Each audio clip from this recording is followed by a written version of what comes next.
Hey everybody, and welcome to another week of Quentin's Enginewerks. Due to some of the content we may be talking about, parental guidance is strongly suggested. So everybody, guide your parents out of the room so we can have some fun. Welcome to the show.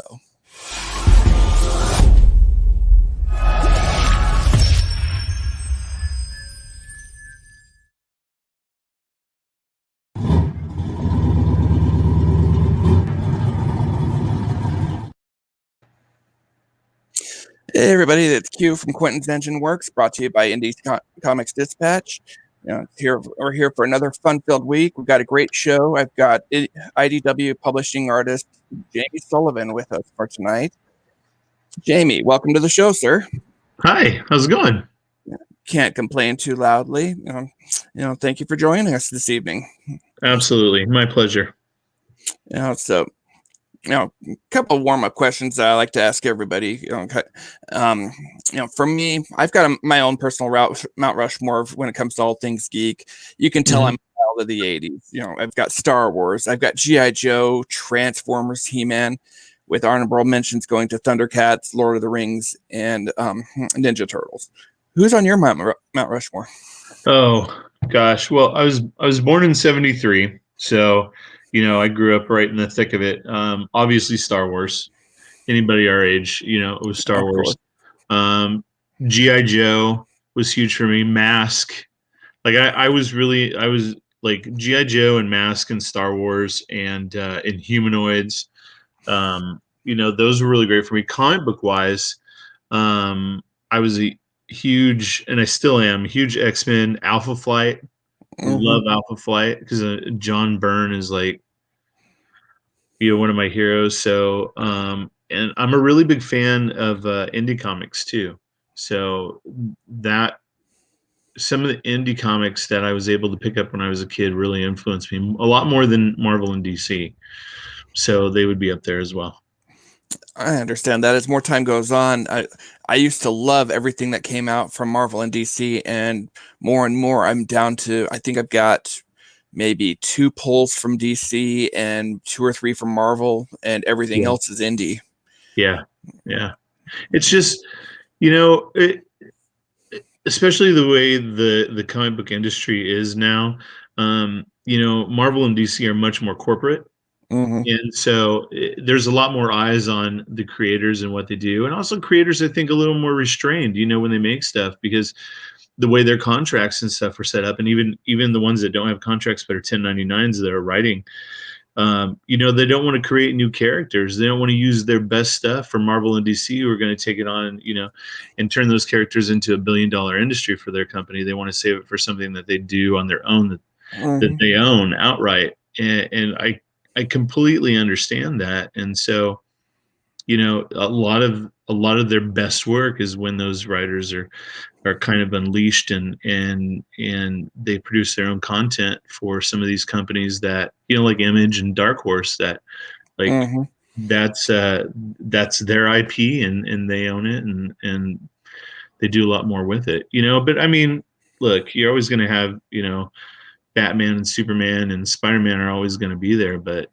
yeah, I nowadays there are more indie titles out there that appeal to me than a lot of the stuff from Marvel, DC, Image. Yeah, for me, the frustrating thing with Spider-Man right now is it's being written by a guy who claims he's a Spider-Man fan, but the way he's writing it, if you're not a subject matter expert on all things Spider-Man, going over the 2,000 or so books that involve Spider-Man, there's stuff where you're going, huh, and just scratching your head. Am I the only one seeing that, or? Well, look here. So here's what I feel about like movies and comic books and stuff, where fans are like, I don't understand what's going on, or I wish they would do this. Like everything written, for comic books and movies, it's all fanfic. Like I agree. A person sat down and wrote that title, and it was something that they came up within their mind using characters that somebody else created. That is the definition of fan fiction. It's just that their fan fiction happens to be the one that company is publishing. So, I agree with that. but like it's hard, that's another reason too. A lot of writers they like reboots of series like Spider-Man or Batman or even the whole universe, because that there's so much baggage that comes with 1,000 issues before you. Yeah. Like you gotta go like, and there's always somebody out there invariably that'll call you out, like, oh well, they couldn't do that because of this issue that came out in 1948. Like, really? Come on, But just that's like they always talk about how Batman won't kill. He did in his first appearance. He did, and he also carried guns. I mean, it just changes, It's like, Stan Lee. One of my favorite answers that Stan Lee gave one time when asked who would win in a fight, and he's all, it depends on who's writing the book. That's who would win in a fight.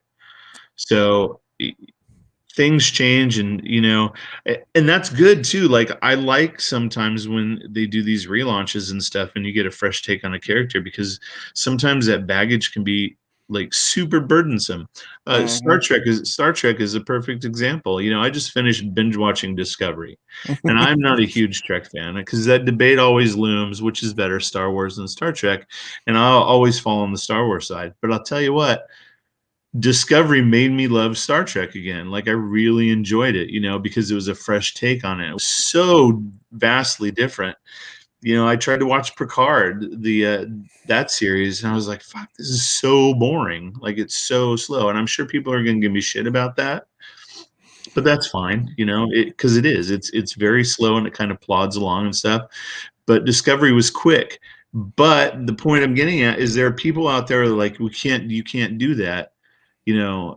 They say that about an episode of Discovery where something happens on it. No, we can't do that. The Star Trek, like the ship can't do that, or that character can't do that because of this that happened in an old series. Like, who cares? That series came out in the 60s. Like, get past it. Like, move on. And it limits you when you have to follow, 80 years of rules that is set up for a certain character.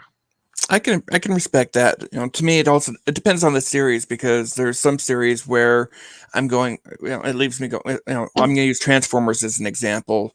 Please pick a canon line and follow it. Oh yeah. And that's, I love my Transformers, but I've got, I love Transformers too.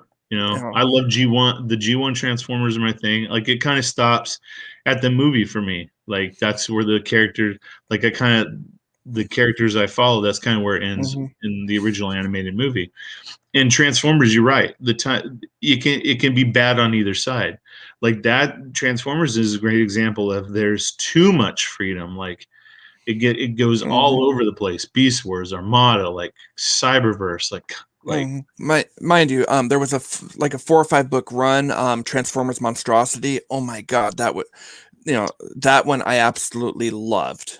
Yeah. It shattered canon, but it also had me going, this is the way we should, this is the way it should have been done. This is how we should have been meeting, Trypticon in the first place. Yeah. Yeah. But that was a great run.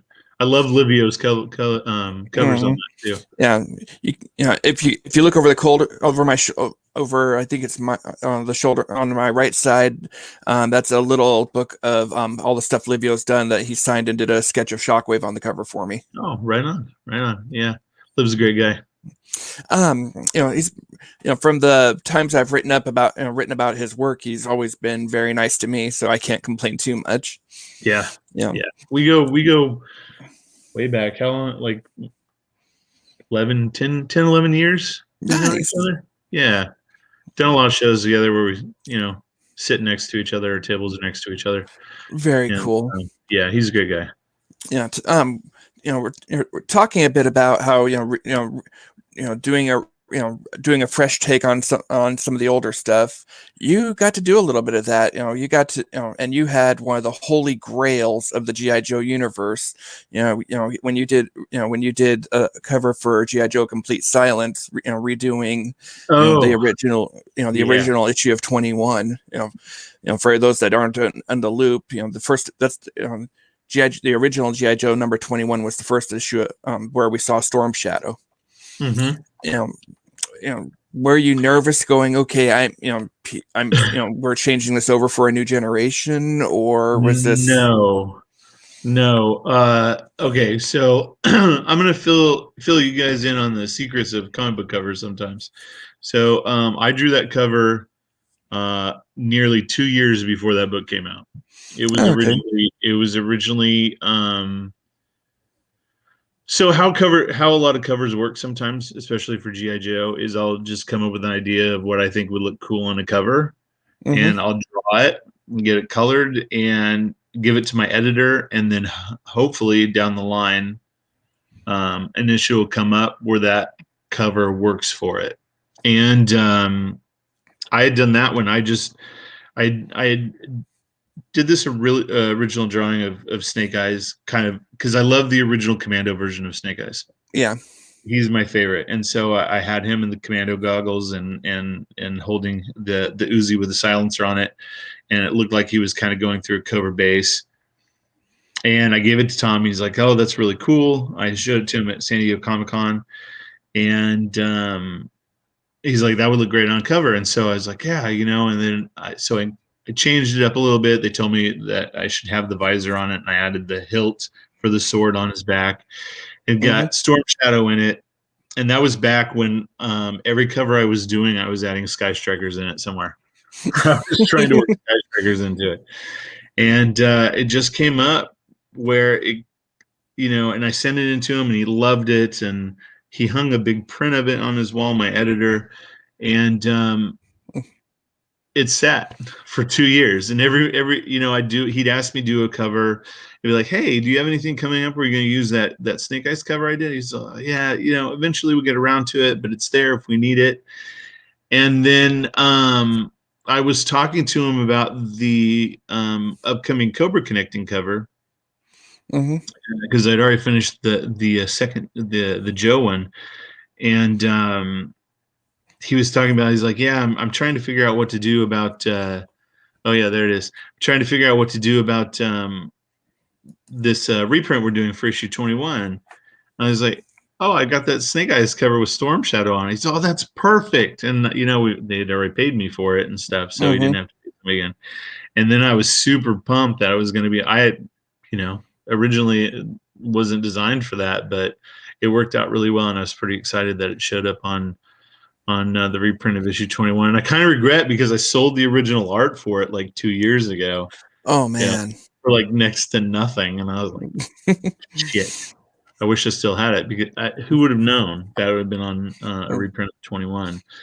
But yeah, so like the low light cover that I did, that was another one that I drew a while ago. Now, what's really funny is somebody mentioned to me that it was an homage to New Mutants, New Mutants, which it's not.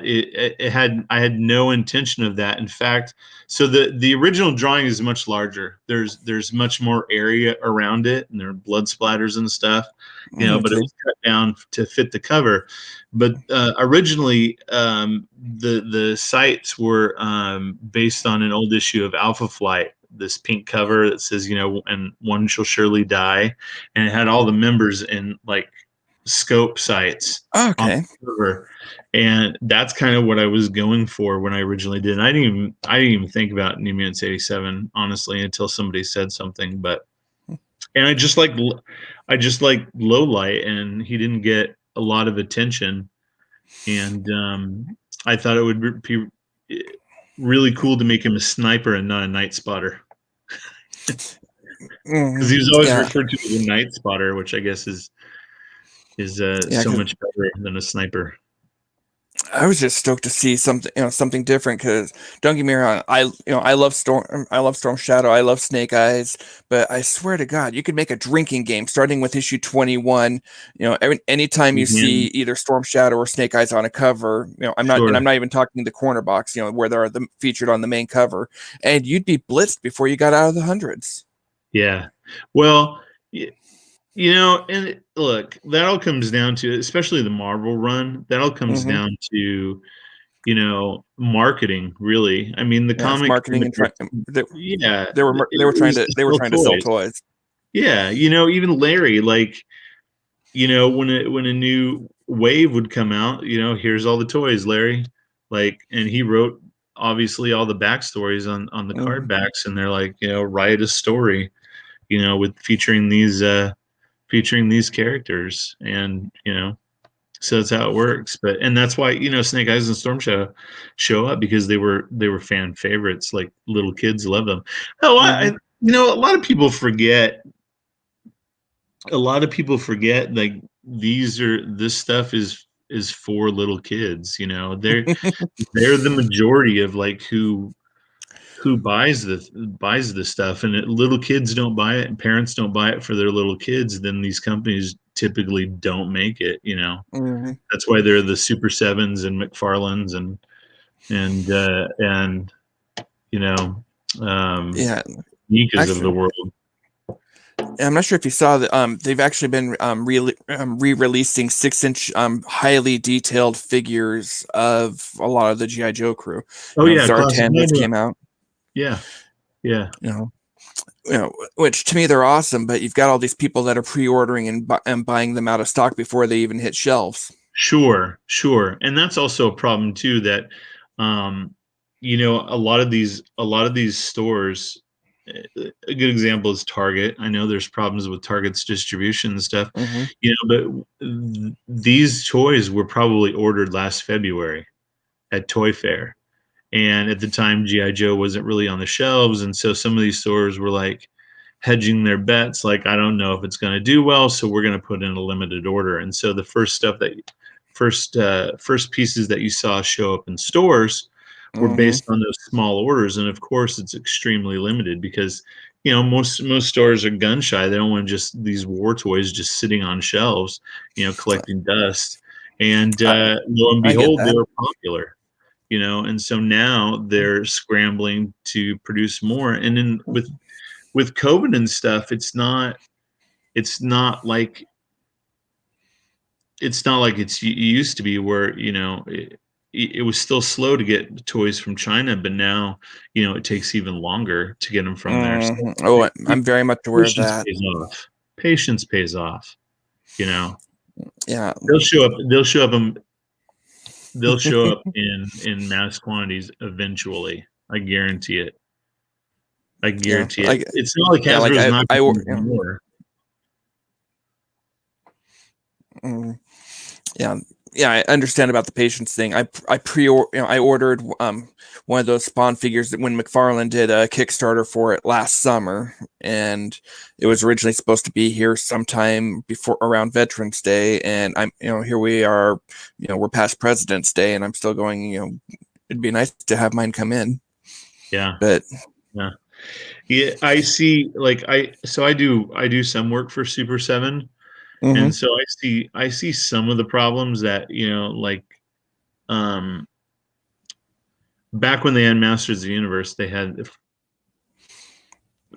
produce figures, that people would always complain about how long it took to get the figures here and stuff. But I don't think a lot of people fully understand the production process, and when Brian was getting samples, he wasn't happy with paint jobs, or mm-hmm.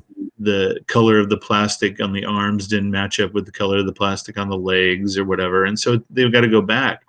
The fact that somebody like Brian Flynn from Super 7 would take the time to say, you know what, it's not right, and I'm not Oh, going to pay for it until it's right. And if it takes another month or two to get them, so the consumer is happy with the final product, and so be it. And oh, people just get impatient. the other thing though is, and Brian's doing right by his customers. If I'm paying $50 for an action figure, that thing better look like it just came off of a television set. Exactly. And that's how he feels too, and he listens to the fans, and what he's doing now with, like, what he did with Snake Mountain and the Thunder Tank, where it's a made to order piece. So he opens up the pre-orders for like 2.5 months. So it gives you Hmm. 2.5 months to go in, and you save up the money and order this piece that would, would never be produced by another company like the Thunder Tank. And if you can't buy Yeah. it through him, there's other options, like Sideshow offers it with a payment plan. You know, you can order. Yeah. If I'm going through Sideshow though, they've done a few other figures that are a little bit higher priority, but I know what you mean. Yeah.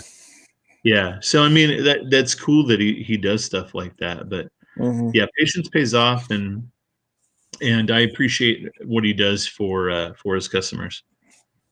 Oh, like I say, so do I. I've never, like I say, I've never actually purchased any of his, anything from Super 7, but like I say, I've looked at it and gone, I like it. It's just I'm to the point where free space is going for such a premium. You see the wall behind me.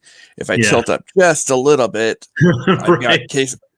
I have, I'm to the point where any action figure that I look at, I'm going, okay, I really have to weigh the pros and cons. Do I really want this one? Where am I going to put this one?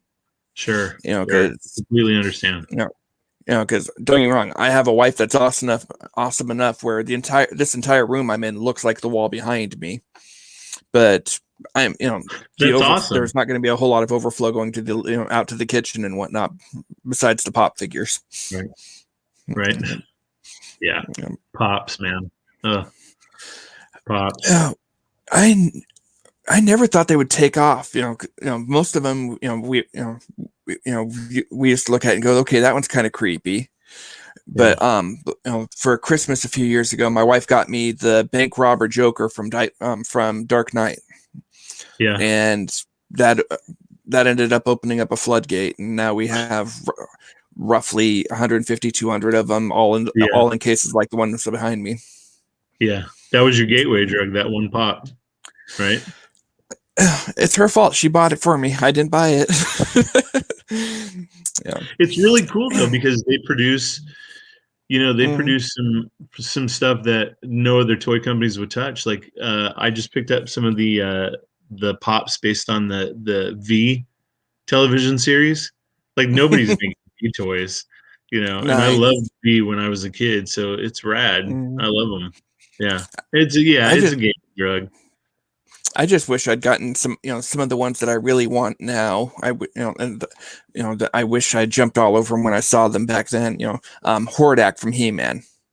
Yeah, can't even find him on eBay for less than $80 now.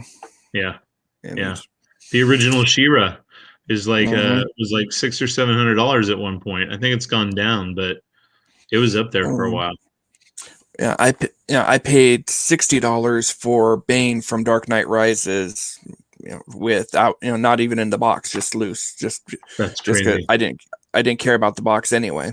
Yeah, that's crazy. That's crazy. Yeah.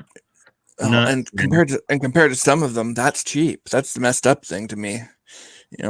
But once we start clearing the $50 mark, I'm starting to look at it going, this is where we're getting into the realm where that's one of my more expensive books on my list, because I'm working on an Amazing Spider-Man run, where, and for the most part, I've got just about everything that, from about 150 and up.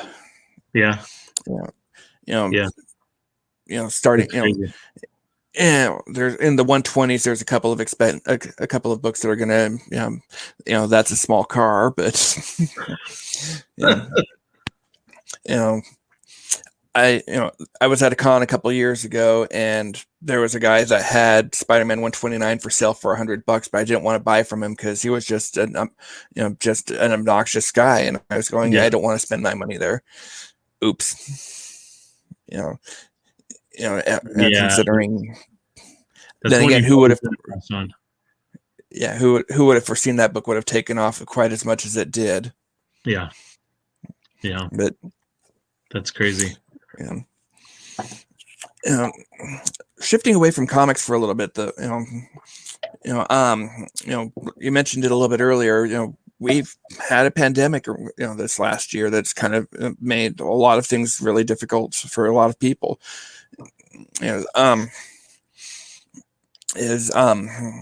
you have any experience with anything involving COVID from your own personal perspective? Yeah. So I am still recovering from COVID. My Wow. family and my youngest daughter fortunately didn't get it. But my family and I got it from my mother. My mother contracted it, we believe, from one of the friends that she had in the apartment complex that she lived in, and then my wife got it Okay. from her, and then my wife gave it to us, and so I got it the worst. Um, I was diagnosed. I started having symptoms on December 19th, Mm-hmm. and I had a COVID test and it came back negative. But the person that did it just swabbed like the inside of my nose. Didn't go back very far. And so the symptoms got worse. Um, it was awful. You mentioned before that we get graphic, and I mean, I can get pretty graphic with it, but on Christmas Eve, it got so bad, the vomiting Mm-hmm.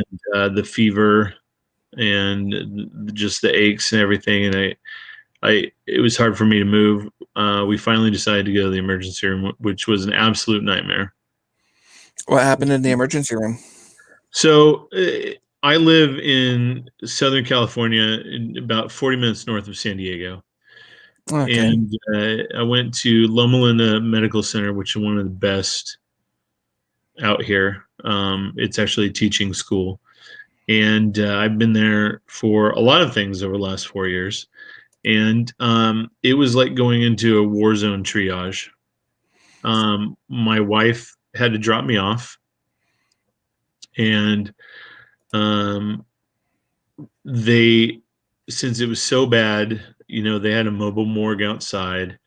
Oh my Um, gosh. it was raining, and the intake triage was in a fenced off area in the parking lot. Well, my wife didn't know because I couldn't really use my phone.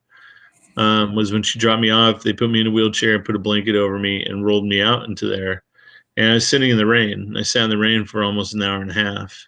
That's a quick way to And catch pneumonia. yeah, well, I was throwing up, and I was really weak. I could barely sit up, and people were coming in after me, um, and they were taking them right in because they were basing it on age. Wow. At the time I just turned 48. At the time I was 47, and there were people coming in that were older than me, but they weren't really showing any symptoms. But they were trying to get them in quicker, and finally, and one of the guy running the triage at the time came over, and I was like, "Look, I can't do this anymore. I'm falling over. Um, I'm freezing," and I kept, like, at that point it was dry heaves into one of their like plastic vomit bags, and he came over and he's like, "Look, Mr. Sullivan, here in my triage, the squeaky wheel doesn't get Yeah. attention," and I was just I didn't know what to do, and so when they came over to finally take my vitals and stuff, they're like, "We need to get him inside right away." And there's no rooms, no beds. They had like set up these like makeshift partitions in the hallway of one of the wings, so they wheeled me down with a wheelchair and rode past the mobile morgue and into the hallway. And I was propped up in a chair, hooked up to IVs. They took a ton of blood, and it was a nightmare. It was a nightmare. I posted on Facebook a complete, like, a detailed account Yeah. I of, think I saw some of that. yeah. It's taken me this long to kind of get over it, and not have nightmares anymore about what happened. A patient that was next to me died while I was Wow. there, and she just sat there. They didn't have anybody to take her. They just put a sheet over, and the entire time I was there, she just sat there, and it was horrific. It was a horrific experience. Um, yeah, crap my pants. Did all that. Oh my I'm gosh. gonna tell you something. I'm just gonna be straight up with people. Once you've shit yourself a number of times in front of a large group of people that you do not know, like nothing bothers you anymore. Like nothing can embarrass you. Like, you know what I That's a mean? very fair point. Like I'm sitting there and I can't walk. Like my legs were like gone. They were like rubber. And I told the guy I have to go to the bathroom. I have to go like really bad. He's all, it's at the end of the hall. And I'm like, well, I'm hooked up to an IV and I can't walk. He's all, well, you're gonna have to wait for somebody. And I couldn't. And I just went and it was a mess. And then he took me down there and it was a mess. And but like I said, once you've done that, but what else? At that point, literally felt like I was going to die. But they gave me IV fluids and an antiviral, and because of my age and the lack of beds, they discharged me, early in the morning, Christmas morning, and my wife brought me home. And the entire time, did they even think remotely for a second, hey, there's a chance this could be COVID? Oh yeah, they Or tested me. They tested me as soon as I got there.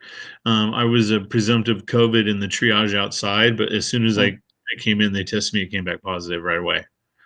Because they did, one of the quick tests, but yeah, they tested me as soon as I went in. It was like, I mean, I didn't understand when I saw people getting tests on TV. They're like, it can be uncomfortable and stuff. The one they did in my nose was very painful, and the one that they did in the back of my throat was just moderately painful. But yeah, it was pretty intense. Pretty intense. Like they didn't use like a swab. It was like a stick with like a red dot on the end and like all the way back. And I'm like, I think you're touching my spinal cord, But yeah, it was painful. So yeah, it was good. And I went home and my wife was already positive. Um, and my oldest daughter was positive. Fortunately, she didn't get it that bad. Excellent. Because from my observations, because I work out at the airport here in Spokane, Washington, and we've had people that I'm pretty sure had it along the way, and just when at the time when we were getting it, it was before we realized this is what it is. Yeah. Yeah. Because like one of my best friends, he works with me, and most of January of 2020, he was sick and couldn't come to work. Yeah.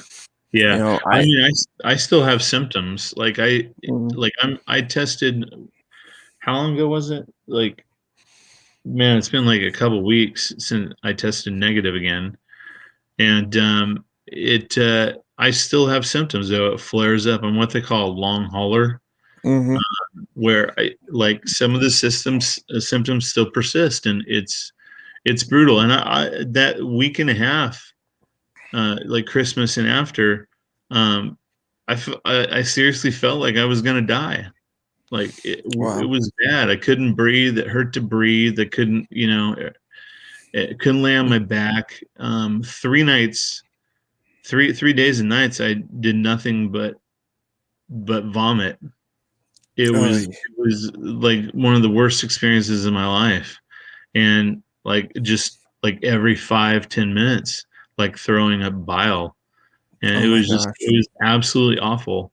And I developed like I got these sores on my hands and my feet from it, that were painful. They're starting to clear up. I still have like scars from them, these weird hives. Are those from COVID, or is that like another infection? Or No, when they were in there, they found a staph infection that was exacerbated by the COVID. Oh man! And yeah, it spread on my hands and my feet. But apparently, so there's like a list of all these symptoms that you can get, and apparently that's one of them. And yeah, just awful. I'm glad that I didn't get some of them, but I got my fair share. It sounds like, compared to most of the people that I work with and know, it sounds like you got more than your fair share.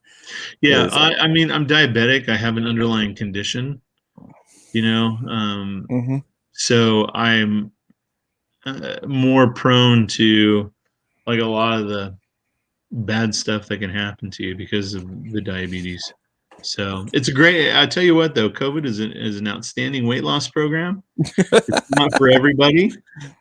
Wonderful results, but yeah, I don't recommend it. Like if you want to get something simple and that doesn't feel as awful when you're going through it, like Jenny Craig, Weight Watchers, something like that.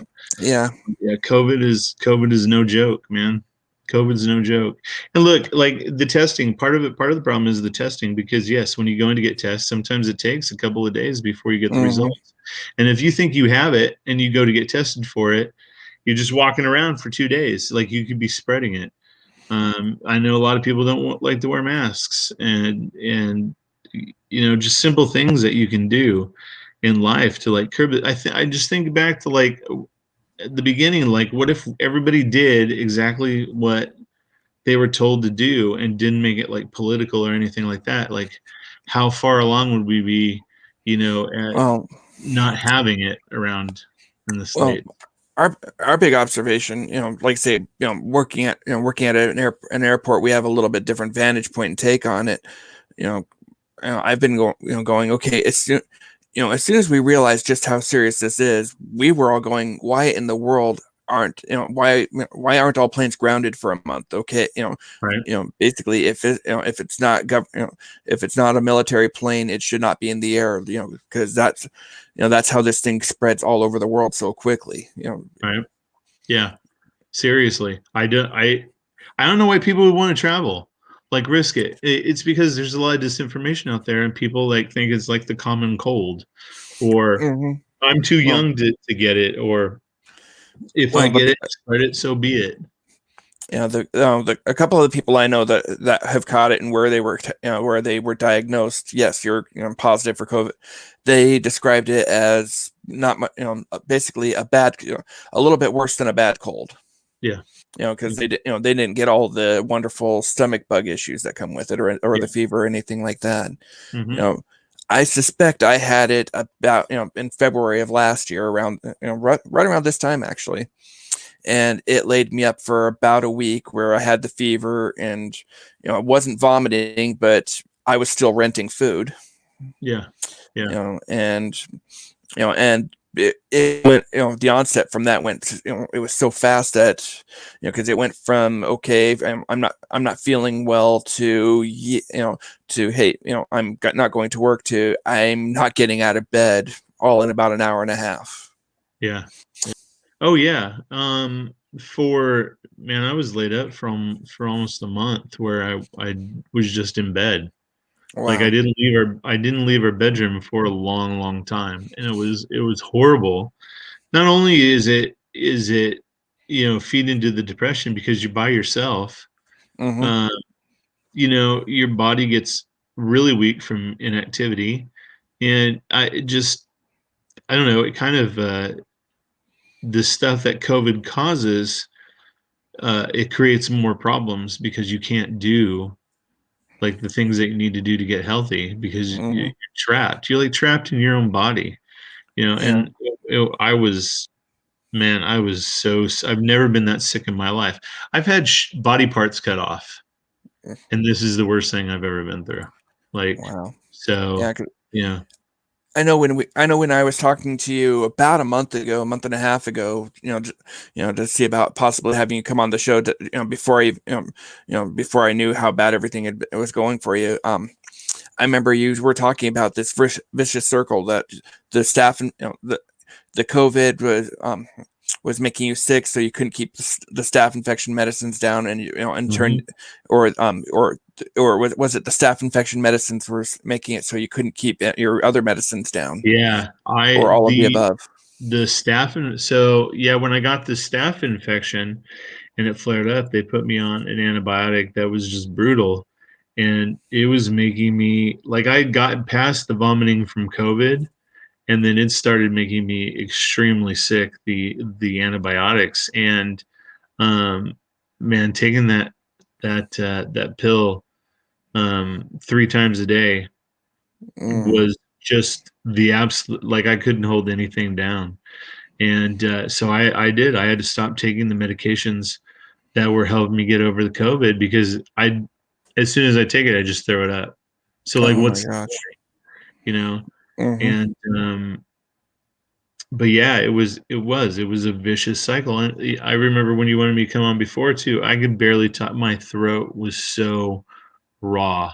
It hurt to talk, and I was like, I Oh, can't do and it. I don't blame you in the least. Yeah, it You was know, it was awful. It was absolutely awful. Now with all, I'm doing commercials for Diet Pepsi. I get a Diet Pepsi. I understand. For me, you know, you know. Oh my God, my pancreas hurts just looking at that bottle. Yeah. Mountain Dew. Holy Jesus. Yeah. It's how I tell the people I work with, it's how I maintain my sunny disposition. Oh yeah. Oh, no, I couldn't do it. We were walking, my wife and I were in a store not too long ago picking up some of my prescriptions, and they had some, like, it was like Valentine's Day candies and gummies out. Like, I'm a sucker for like fruit flavored like gummies and stuff like that. I was like, Hmm. oh my God, I can't. Let's just walk away, because I can't. Man, it would kill me. I can't even imagine like what my blood sugar would be if I ate like a bag of gummy bears. It'd Well, probably kill me. if you do that, make sure not to get the sugar-free ones. Oh, are they gross?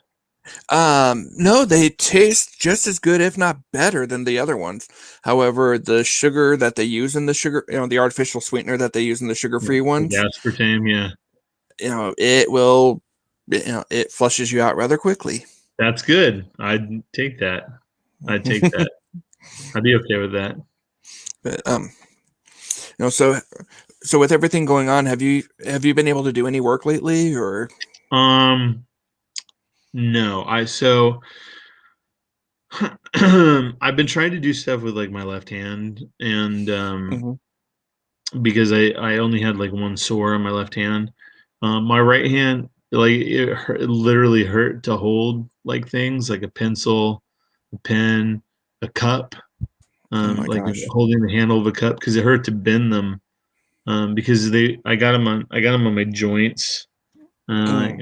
I can't see a scar. Trying to show some. You can't really see them.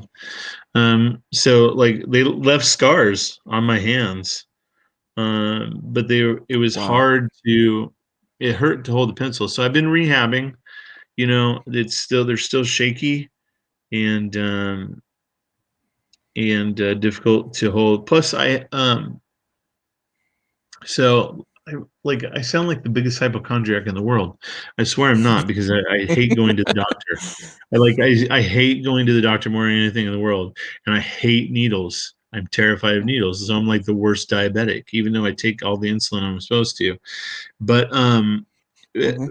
4 years ago, when I was in the hospital getting part of my right foot amputated, thank you, diabetes.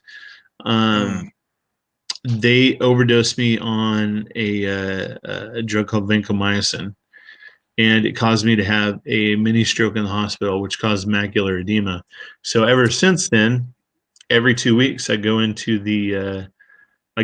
my eye surgeon, and I get an injection to numb my eye, which is crazy, and then sometimes two, and then I get another injection, that they put a drug into my eye that stops the bleeding at the back of my eye from the macular edema. Oh Otherwise, my my gosh. vision is shit. So since I've had COVID, I haven't been able to go in. So I literally, even with my glasses on right now, the words on this screen and you are blurry. So Okay. that's another thing that makes it incredibly difficult to draw. So I I have would imagine so. Yeah, so I have a really hard time with that right now. I have my first appointment for an injection, um, Next week, actually. So Mm. it'll be in my right eye because I'm legally blind in my left eye. I only draw with one eye. Okay. Uh, so my left eye isn't going to get much better. The only thing it's good for really is helping with the depth perception a little bit. But he tries to maintain my right eye. So it's really funny if you go to my Facebook page and I think I've got it on my Instagram page. There's some pictures of me on there. Like sometimes I'll wear my eye patch when I'm drawing because it's hard to draw with one eye like jacked up. So I cover it with an eye patch. It makes it much easier. And That makes sense. sometimes I just use blue painter's tape and I tape my eye closed, my left eye closed. But that's on there. And also, if you're in the mood for some horrific shit, there is a video buried deep on my Facebook page of them putting needles in my eye. So you can see what I go through. Hey. Very fun. My old doctor, who I'm friends with, let my wife film that, and it's a good time. It's yeah, it's a blast. You'll enjoy it. You have a very masochistic view of a good time and fun, my friend. Yeah. Look, the first time I went in to have it done, I cried like a 5-year-old girl with a skin knee. Let me tell you, I was bawling my eyes out, and my wife standing over the corner, she's all fucking suck it up, be a man. And then as soon as they came over to give me the first shot, she like turned away. She couldn't look. I'm like, really? But and I used to have like it was so bad like because of my phobia. My phobia of needles is a real deal. So they prescribed me lorazepam, and I was taking like 2 of those before I'd go in. But I've had so many done now, like, and I know exactly what's going to happen. I know what it feels like, and I trust my doctor. I don't take anything anymore. I just do it. I just do it. I finally sucked it up and acted like a man. So my wife's happy now. Well, you know, with you being out of work, I can't do a banner on here, but I did put a comment in on the Indie Comics Dispatch feed of this interview. It's got your GoFundMe, so people want to help contribute to that. Maybe help you get cover some of the help with the medical bills or just any bills for that, or food on the table for that matter. I would. We just got another bill from. So the other thing is, I thought our insurance would cover like all of the COVID stuff, and it did not. Seriously? We just got another bill from Loma Linda. This last one that came in was what, $1,600, like $1,600 that they didn't cover of stuff. We just keep getting different bills for different shit from them, and I'd be happy to share them with show people like how crazy it is. But I was really surprised. So our cousin Steve and his niece are the ones that set up the GoFundMe. It was extremely unexpected and very sweet of them to do that. I was kind of taken aback. I really appreciated that. But yeah, with no conventions, I don't think people realize just how much like people in my industry rely on conventions to get work and to make money. And I don't, I'm a 1099. I don't qualify for unemployment or anything like that. And so. With some of the artists and writers, I wasn't sure how much because there's certain artists and writers that seems like they're at every con, but I'm not sure how much of it for them is it's something to do versus, hey, I need this to make them make money, or if they're truly blessed and being able to get to do what they truly love, being a fanboy that's doing the art. I'm going to use Randy Emerlin as an example. The guy will talk and talk and talk and talk and talk and talk and talk and talk and talk. Yes, Randy does that. And don't get me wrong, as a fan, it was great. It was even more hilarious when my buddy was about 6 people deep, from the front of the line. And he was on a tight schedule, and he was trying to get a CGC witness on this book that they was getting signed. And like we've talked about, Randy will talk, and you could just, it took 30 minutes for him to get 6 people up because Randy, was just is that fan friendly. So He loves the Chat It Up. I remember doing a show I did maybe like what 2 years ago, a year ago, 2 years ago in Washington, and Randy was there, and mm-hmm. he sat across from me, and yeah, we chatted for a long time, and then I ran into him again at a show in Las Vegas, and yeah, I had. I love Randy, but I had to walk away because I was like, man, I can't stand here in front of your table looking like a fanboy. There's people for my table. I gotta go. And he does. He loves the chat. But I mean, I do too. Look, Mm-hmm. I love meeting fans. I love meeting. I've made some of my best friends at shows, Mm-hmm. and I love hearing feedback in person from you know fans in the community, and got some of my best ideas, like those like suggest characters they would love to see on a Mm-hmm. GI Joe cover, or they give me an idea for like one of the Robotech pieces I've done for Toynami, or Nice. so they're a lot of fun for me, but they're also work. Like I was doing an average of 2 shows a month, and that's just to pay the rent and put food on the table and gas in the car and keep the lights Oh, on. oh You have to.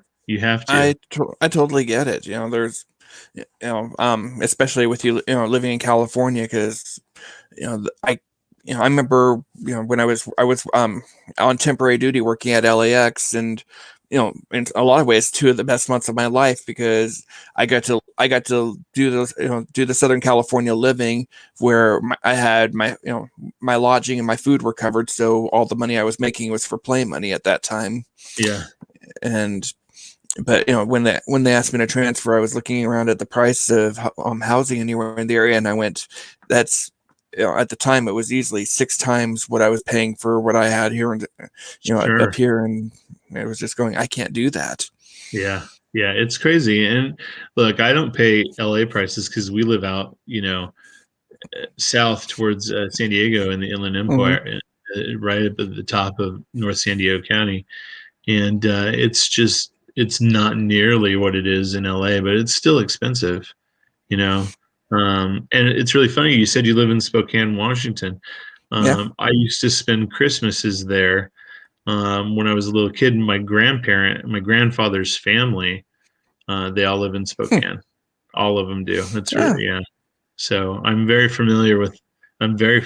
I used to think it was funny when I was a kid though, because when we go up there for Christmas, my mom and my grandparents would take some of my gifts with me. Not all of them, but a few of them to open on Christmas morning. And my cousins and stuff, I'd open up and I would get like Transformers or GI Joe toys or like Star Wars stuff or whatever like that. And my Mm-hmm. cousins, the boys, would open up like, oh, I got a hammer. So excited, like a saw. And I'm like, what the fuck is happening? They'd be excited like power tools and stuff like that. And I'm like, and work boots. I'm like, I felt like it was in the Twilight Zone. I'm like, this kid is 8 years old and he's happy that he got a bandsaw. I'm like, what is going on? But yeah, That describes my brother-in-law to a T.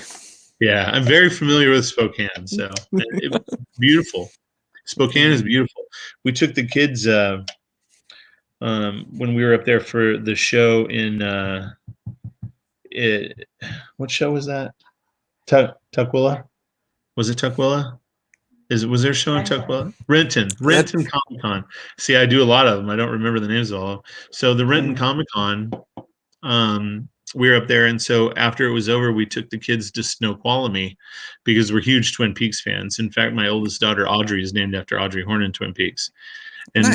man, ever since then, I've been trying to talk my wife into like, let's move. I want to live in Snoqualmie. But you know what? I was like, shit, it's more expensive than California in Snoqualmie, Washington. It is outrageous. The prices. We've been having a lot of people that have been selling property, in California, the Portland area, the Seattle area, and they've been moving in around here, to the point where, we've got, criminy, that, the market value here, has been insane. One of the guys I work with, he bid $25,000 over the asking price, and somebody outbid him by another 50. That's insane. Absolutely insane. But the market's hot right there right now. Like people want to move up to the Pacific Northwest, and Mm-hmm. after being up there, I'm like, no, it's no wonder, but it's crazy. Yeah, can't afford to.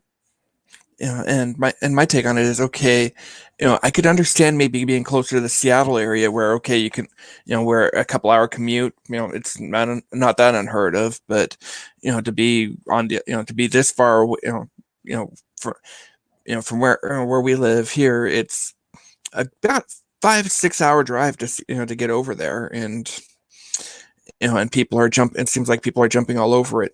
Then again, with everything in COVID, where a lot more people are telecommuting rather than actually going into the office, it doesn't matter where Sure. you live. Right. Except for you, like you can't do your job from home. So Oh, I don't want passengers coming through my home, not in the least. I don't blame you. I don't blame you at all. Yeah, people are disgusting. Yes, they are. You know, I'm sure you've seen it all at the airport. Oh, once we're off air, I will fill you in on some of the stuff I've seen that just leaves you going, "Oh my goodness." Yeah. But we've gotten a little bit off topic here. One of the like we've established, there, with COVID, parts of 2020 really sucked.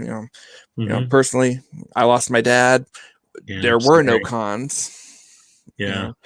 On the upside though, it would, 2020 and all of the comic book reviews I did that year, paved the way for, where I'm, for me being where I'm at now.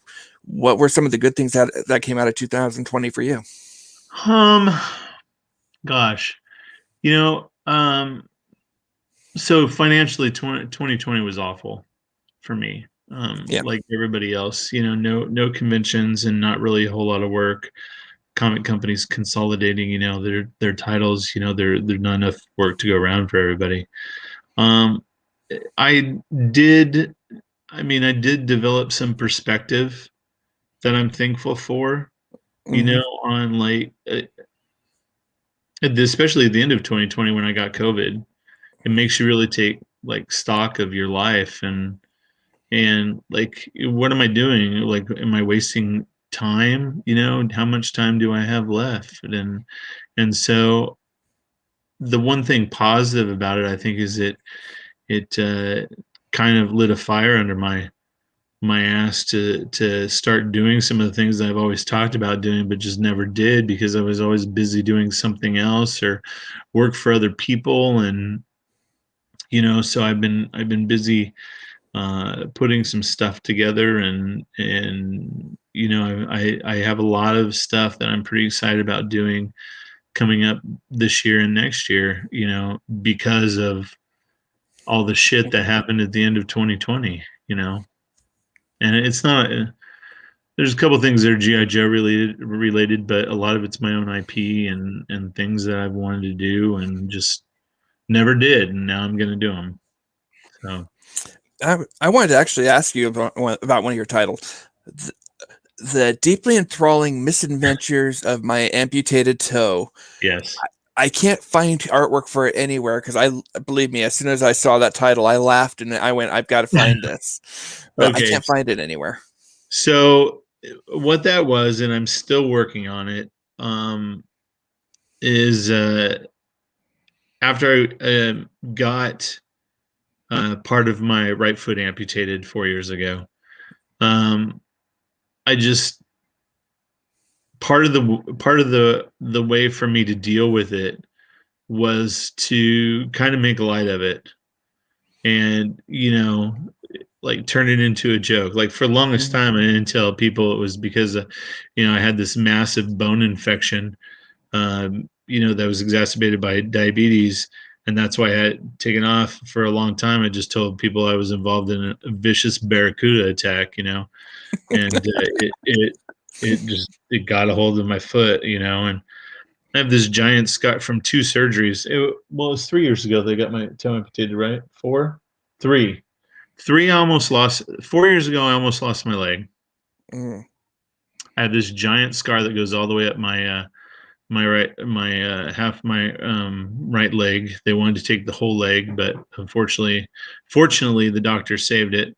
But they didn't get all the infection, and so a year later, I got part of my right foot amputated from that same infection. Okay. But so yeah, I just to deal with it, I came up with the idea of what happens after the toe got amputated. He comes to life in the lab because I saw the whole like concept was there, except I didn't know how the toe got out of the hospital. So I went to my doctor who did the surgery, who I became friends with. His name's Ben, a great guy. And I was like, look, I need to know like what they do with the toe after you take it off. Like, does it just go in a bag? You toss it in the dumpster? Like, what happens to it? It's like, no, it goes to a pathology lab where they take a sample and they test it for things, and the rest of it gets taken away by a medical waste company and incinerated. I was like, okay, so now I know that it can come to life in the pathology lab and it can escape. And so the whole premise was my toe gets amputated, it goes to the pathology lab, and it comes to life. Like, where the fuck is my body? Like, what happened to my body? And it's him trying to get back from the hospital to my home. He knows where he's going. Okay. And he escapes with other things that were in the pathology lab that come to life also. And follow him on the adventure the whole way, dodging things like rodents and snakes and spiders and traffic and all the while, necrotizing because they're dead tissue, and trying to stay alive. One of them is like a bag of like liposuction, fat. Oh. One of them is a pair of cancerous testicles. They're twin brothers. They're two testicles. They're just riddled with cancer. Stuff like that. The escape. I thought it would like a cool dichotomy if it was this horrific shit, and they were funny, and just like people are like, oh my god, that's so cute, and then they read like, oh, it's two cancerous-ridden testicles, disgusting, but yeah, they the two testicles were they're Billy and William. Yeah, Billy and William, the cancerous testicles. And so yeah, they escape and they try to get back, and there's a whole story to it. It's going to be a very dark, adult, kid-friendly comic book. Not kid-friendly, but it looked like it was geared towards a child, but then you read it and you're like, what is this sick shit? But funny. So, and I'm still going to get around to it. Like there have been other things that I've done, like G.I. Joe and stuff in the toy industry, that have just taken kind of the time away that I had wanted to devote to it. There are 3 projects that I'm actually pretty passionate about that I'm going to be working on this year. That's one of them. The other one is one that we debuted at Comic-Con, I think 3 years ago. The first issue is called 4 Reasons to Own a Death Ray. And it's about myself and my wife and my 2 daughters, and what it was like having this family in this crazy, just ridiculously stupid industry. And the fights and the fun that you have with each other, and their coming of age, and the 4 reasons in the title refers to the 4 of us. Like, we're the 4 reasons that you don't a death ray, like because you want to kill each other, but at the end of the day that you still love each other. And so the first issue that we did, we printed ourselves, and it was a Comic-Con exclusive 3 years ago, and it sold out. We sold out by the end of the show. It was pretty awesome. And then I didn't go back to it. Part of the reason was because my cantankerous and procrastinatory children and wife, who write the book, failed to give me a script on time. and so they're flipping me off right now, which is my point. And so we're kind of gonna do is rethink the book to make it a little more simple.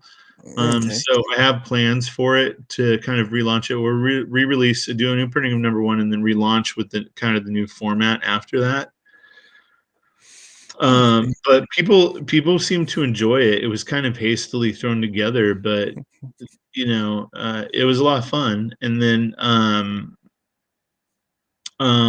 the other one is something that I've been wanting to do for the past like 15, 20 years. And it's a take on my, like, it's a way to get like stuff that happened to me and stuff that I experienced as a child kind of out there, but putting a science fiction twist to it. So I'm basically telling the story of my childhood, but then like adding sci-fi elements to it to make it more palatable, because otherwise you'd be like, fuck, this dude's life is depressing as shit, so I had in like some other stuff and some twists and turns, but like all the stuff that happens to the kid, kind of one of the protagonists of the story, like really happened to me as a child.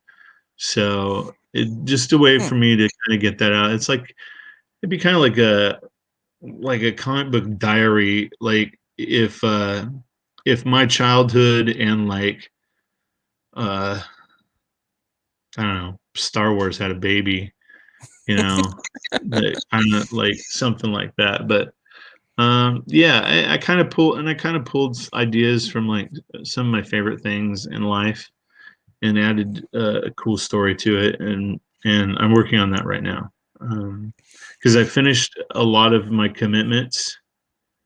I still got some commissions to finish as soon as I can paint again. And once that's wrapped up, and once this Cobra connecting cover I am is dying wrapped to up, see that. yeah, it's a lot of work. That GI Joe one is like 173 characters and 171 characters. I know I've And got one of them. Yeah, it took me nearly 2 months to do, because the original art is almost 8 feet long. It's massive, and Yeah, because I remember that's when I started getting to know you, because I saw that you were posting about who wanted prints of it, and I was going, I want it so badly, but I have nowhere to put it even back then. Yeah, and to the people that have messaged me over the last like few months asking about the print, saying they don't have the money for it, they're all gone. The printer that I had that was willing to do something that size does not do those anymore. The machine that he had that printed, they were huge. They were like 5.5 feet long and like 2 feet tall. Oh my gosh. He does not do them anymore. And the only other places I could find, they are cost prohibitive. Like nobody would pay that for a print. So I'm sorry to say that those are, they're no more. By way of the dodo. So I'm happy for the people that were able to purchase one. I hope they enjoy them. But yeah, they're gone. So the Cobra one, I don't know what'll happen. Like I said, the places that I found to do those on like a high quality paper, they charge more for me to print them than what I would actually ask people, if that tells you how expensive that they are. Yeah, that's gonna be a tough sell for a print. The Cobra ones are pretty. The Cobra covers are pretty rad though. I eagerly look forward to it. It's 5 covers. It's broken up into factions. Okay, so you've got, I'm guessing, the Dreadnoks, the Vipers, Destro and all of his gang. At this point, I'm kind of at a loss. What are the other two? The people that are loyal to Cobra Commander. Oh, okay. And the people that are still loyal to one of the twins. That's still alive. Okay. But yeah, so yeah, they're broken up into factions. But yes, you nailed the Dreadnoks and those guys. I mean, the one I'm excited most about is the Dreadnoks cover. It was I'm extreme looking forward to amount that one.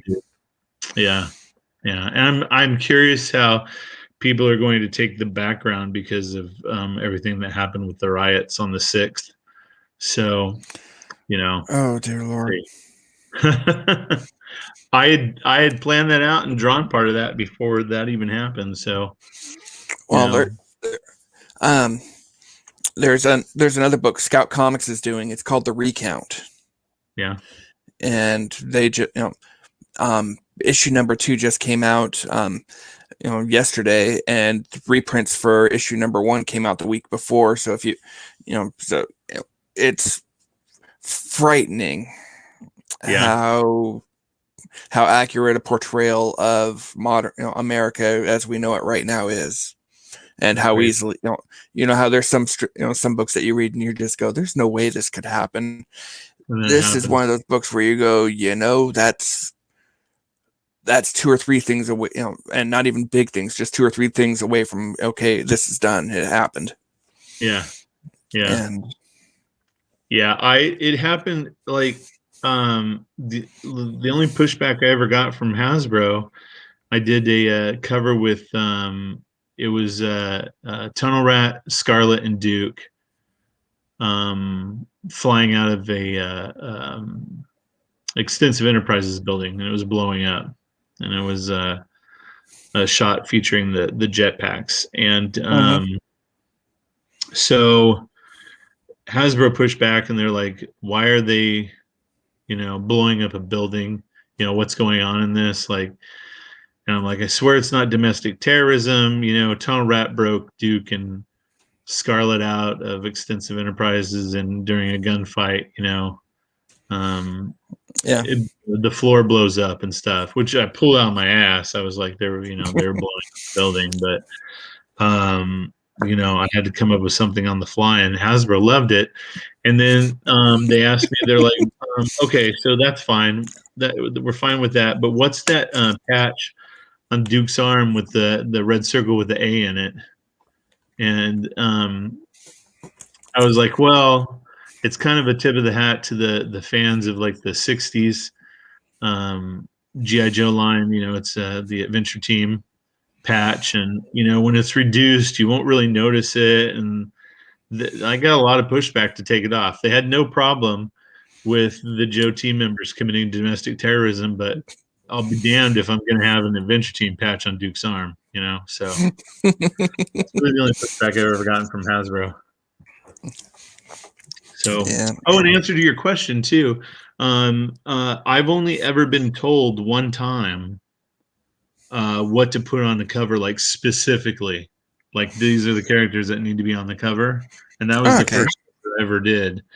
Other than that, I just they tell me like some of the characters that'll be in the story or upcoming stories, and then I just try and come up with something fun. Or Tom will tell me, like, we need 5 covers that are centered around vehicles, and okay. I just come up with the ones I want to do. Like, that's when I did the one with like the Moray and the Shark, and the Night Ravens and stuff like that. So,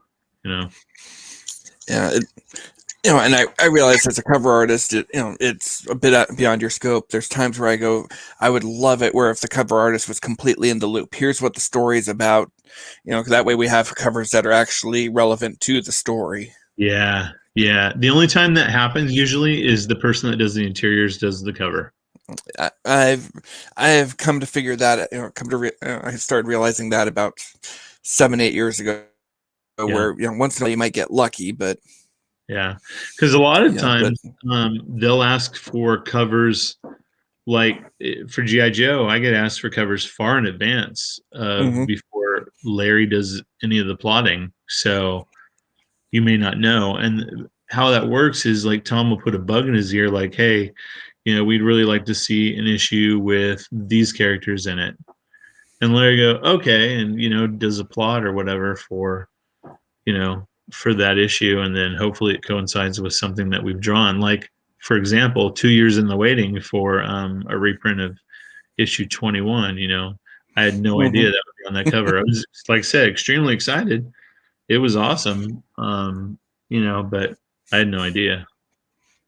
Yeah, I keep hoping against hope that Larry will actually be at a con that I'm at, because for me, he's my unicorn for trying to, because I've got the first issue graded in great condition that I'm going, okay, part of why it's I got it so cheap because the casing's cracked. So if I'm gonna be busting this book out anyway, I want to have an opportunity to have Mr. Hama sign it before it goes back in. Sure. But well, but the last show I saw him at was the one in Renton I did in Washington, up near Seattle, RenCon or whatever. Yeah, okay.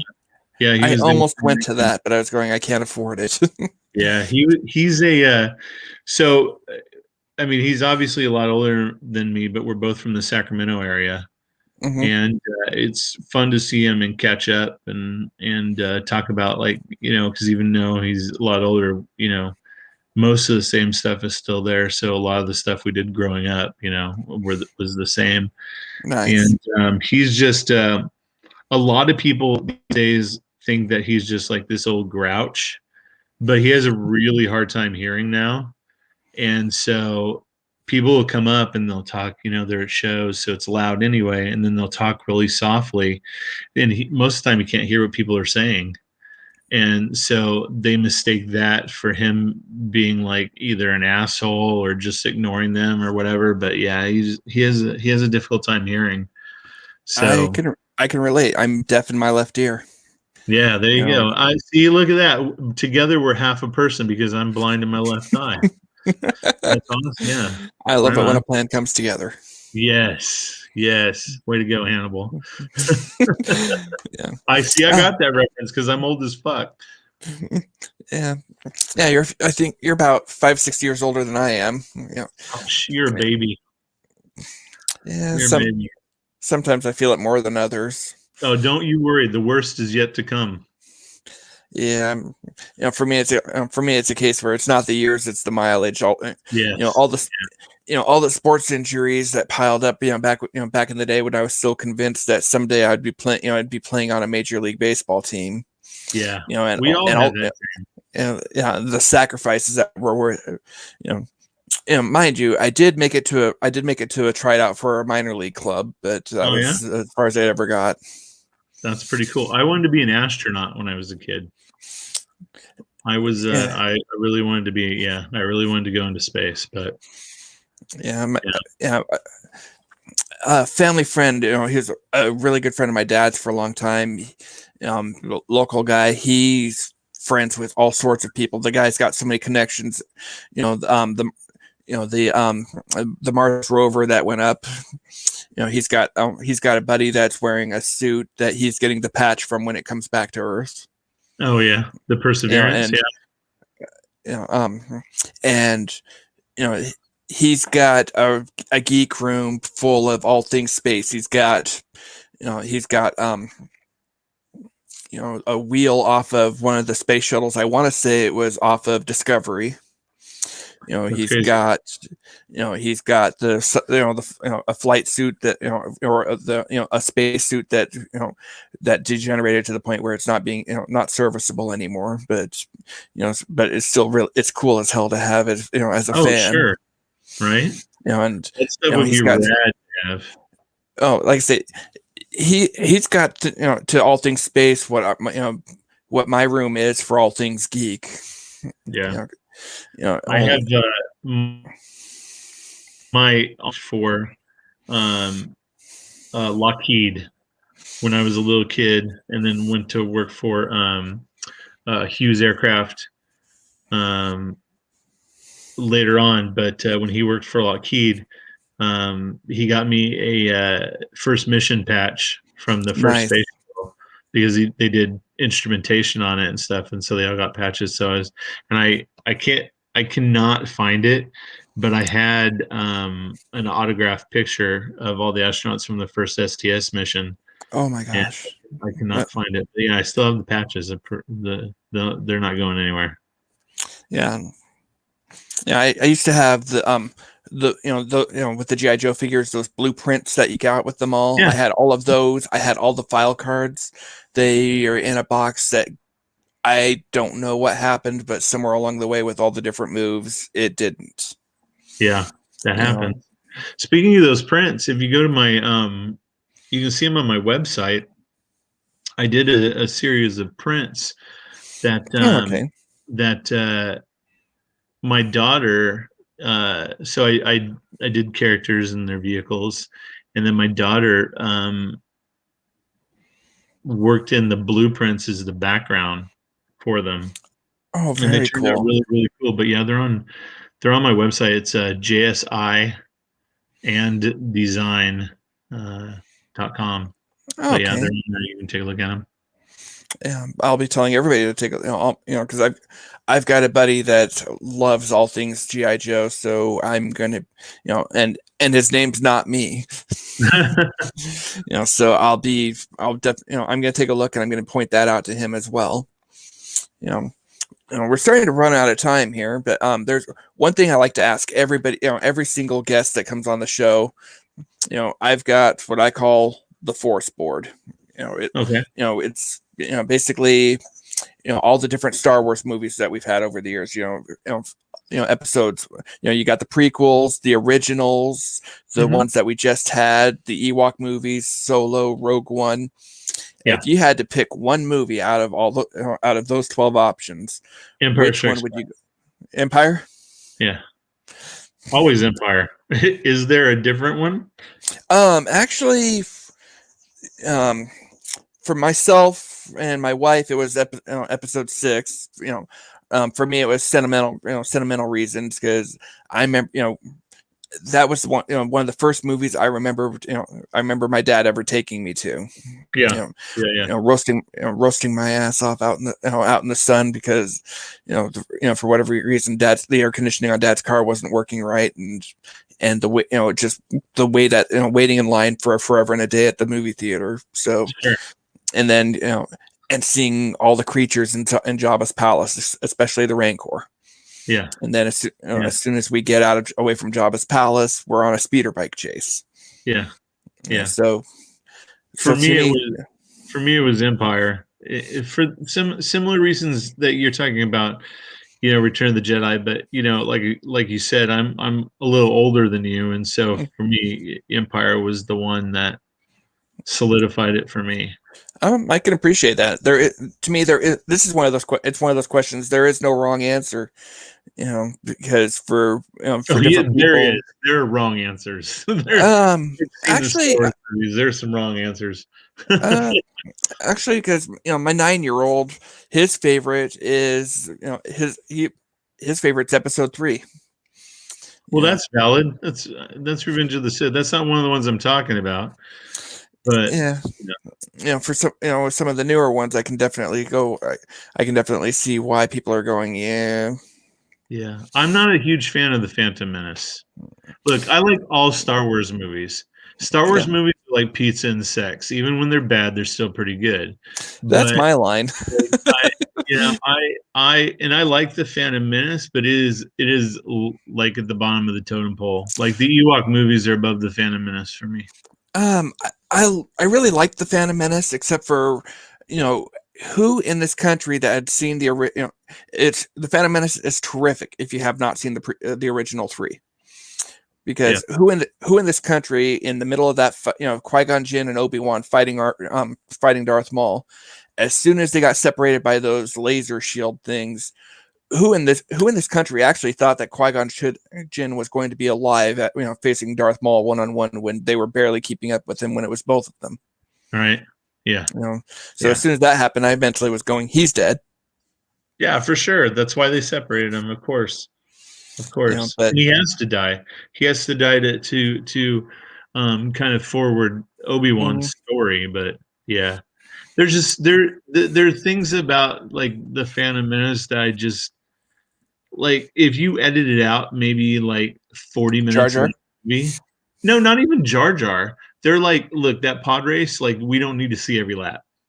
Like, and to me, one of the things is as fast as those things go, and as short as that race is, you're telling me that this kid managed to, even though he was easily half a lap behind before he even got across the starting line, and he managed to make up that much ground that quickly. Sure. No. Yeah. I'm just thankful it was only 3 laps. Could you imagine if that thing was like the Indy 500? Holy Jesus. They have that version of it in the video game. Yeah. And, I know. But yeah, so there are things, if they edited out about 40 minutes of Phantom Menace, I think it'd probably be a pretty acceptable movie. and then I saw a meme earlier today that made me go, wow. Imagine, if you will, going back to episode 1, when the Trade Federation invades in the first place, if Padme just goes, okay, this sucks, but from a military point of view, we don't have the firepower to keep up with them. We accept, we surrender. Yeah. At that point, there is no franchise, right? Because the only reason they end up on Tatooine is because they decide, Padme decides she wants to get out of there and go to Coruscant. Yeah. And the plane gets, and their ship gets shot, so they end up landing in Tatooine. That's where we meet Anakin. Yeah. Otherwise, yeah, we have a Sith senator from Naboo, but I don't, Darth Vader never comes into the mix. Well, sure. I mean, the movies are the Skywalkers making a lot of bad decisions in their lives. Mm-hmm. Some of them more than others, but sure, yeah. And then some going like, I want to make bad decisions, so I'm going to become a Skywalker. Start calling themselves that. For shits and it's Tatooine. Who cares? I call myself whatever I want. So fanfic, J.J. Abrams fan fiction. It's fun. It's fine. Yeah. Shifting gears one more time for just a second. Is your family into tabletop gaming very much at all? No. Well, my kids are probably, but I don't know because I won't play with them because I don't play tabletop games. It's a childhood thing. I shared this with my children. I grew up as a single child with single parent, and my mom would never play like games with me. Mm-hmm. So it just like I'd never played them when I was a kid, and so I just never had the desire anymore. I grew out of like the desire to play games, and so I never did anymore. Yeah. Well, if you're so inclined, especially it'll actually be even more fun for you if you're not playing.